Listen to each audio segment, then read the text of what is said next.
I 32M was engaged to my fiancée, 29F of 4 years. We had the venue booked, invitations designed, deposits paid, the whole thing. One random Sunday, we were at her parents' place for the usual family dinner. Pot roast, mashed potatoes, her dad grumbling about his slice on the 9th hole. Everything felt normal. Her younger sister, 27F, had just left. My fiancé and I were cleaning the kitchen together. I was rinsing dishes, she was scraping leftovers into the trash. Out of nowhere, she starts giggling and says, "You know what would actually be kind of perfect? You dating my sister instead of me." I shut off the faucet. "Come again?" "No, I'm serious," she went on, laughing like it was the best joke in the world. "You two are basically the same person. You both read those heavy, depressing books. You watch aita documentaries about wars no one cares about anymore. You meal prep chicken and broccoli on Sundays. You both take your coffee black like psychopaths. I'm over here needing chaos and spontaneity, and you guys would be snoring by 9:30 on weekends. It's honestly weird you're with me and not her." I stood there dripping water onto the floor, holding a plate. "Are you ending this right now?" "What? God, no. Why do you always take everything so seriously? I'm just making an observation. Objectively, you and her make way more sense. It's funny." "Funny, okay. We had a wedding in 3 months, and she was casually telling me I belonged with someone else because we were both low energy." I managed a calm. "That's an interesting take." "Right. Anyway, don't make it weird. Honesty is good, yeah." Then she went right back to scraping plates like she hadn't just dropped a bomb. The drive home was silent. She scrolled TikTok the whole way, earbuds in, didn't even notice I hadn't spoken. That night I lay awake next to her while she slept or pretended to. I opened my phone and texted her sister. "Hey, are you free for coffee this week? Need to run something past you." She replied in under a minute. "Of course. Everything okay?" "Yeah, just want to talk in person. Thursday 2 p.m. at the cafe on Morrison. Works for me." Thursday came. Her sister walked in at 1:59 on the dot, ordered a black coffee, no cream, no sugar, and sat down looking nervous. "So what's going on?" I opened the note on my phone where I'd typed my fiancé's exact words verbatim and read them aloud. Watched her sister's face cycle through confusion, embarrassment, then pure horror. "She said that to your face, that you should date me because we're both boring." Word for word. She set her cup down hard. "I am so sorry, that's disgusting." We ended up talking for 2.5 hours. She told me how growing up she was always the serious one, how every accomplishment got brushed off because her sister needed to be the center of attention, how being called boring had been a running joke her entire life. Then quietly she added, "You're actually the only person at family dinners who ever asks me follow-up questions. I always noticed that." Something cracked open that day. Over the next month, my fiancé started staying out late. Girls' nights 3-4 times a week. Came home smelling like some guy's cologne. I stopped caring. Meanwhile, her sister and I started texting.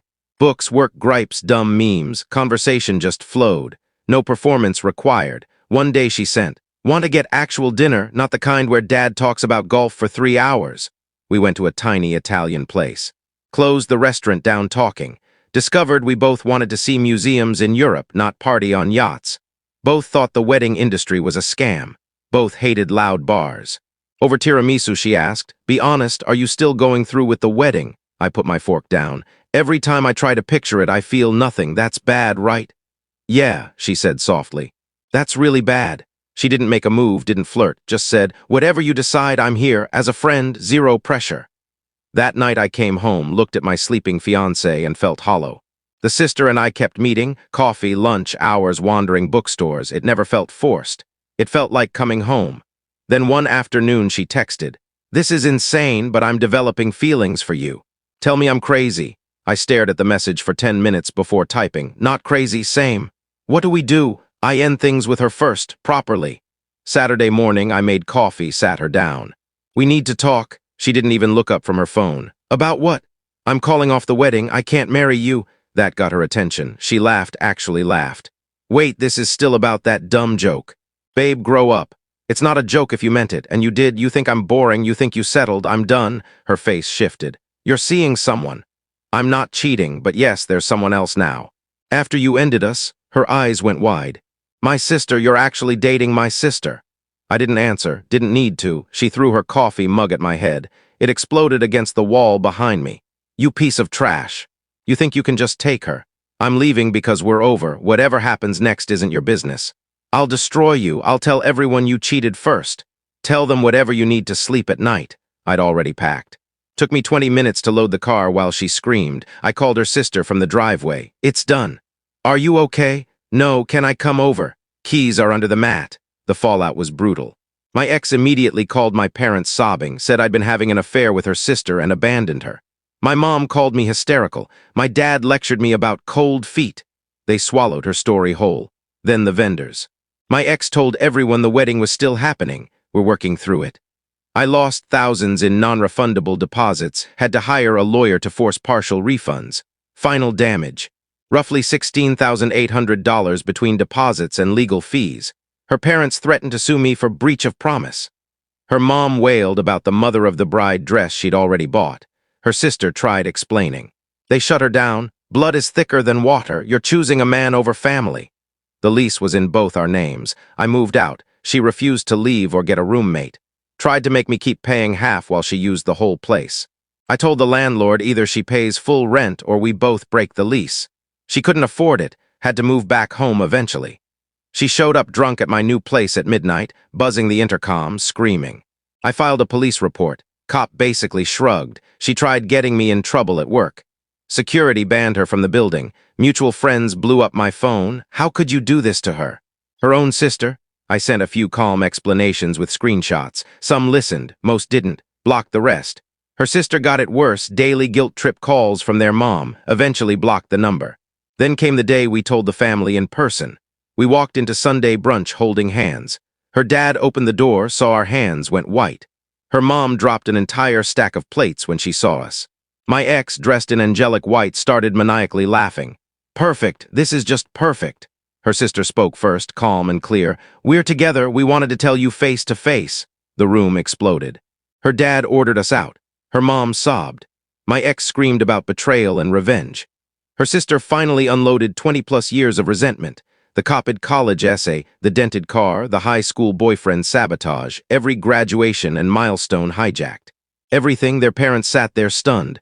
For once they had no defense. We left. My ex shrieked about karma as we walked to the car.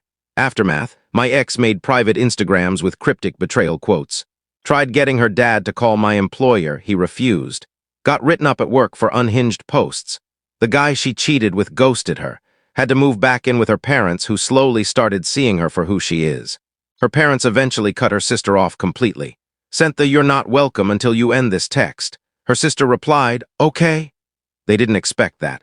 A month later, her dad called, voice shaking, admitting maybe they'd enabled the wrong daughter for decades. My ex's last text from a burner number. Hope you enjoy the budget version of me. Blocked. Never replied. Her sister and I now live together in a quiet apartment filled with books and plants. We fall asleep reading side by side. We travel to museums and tiny villages. We make spreadsheets for fun. Sometimes I still worry I'm too dull, that one day she'll wake up and agree with her sister. Then she looks over her book, smiles at me, and I remember. Peace isn't boring, it's everything. And for the first time in years, I'm genuinely, quietly, ridiculously happy.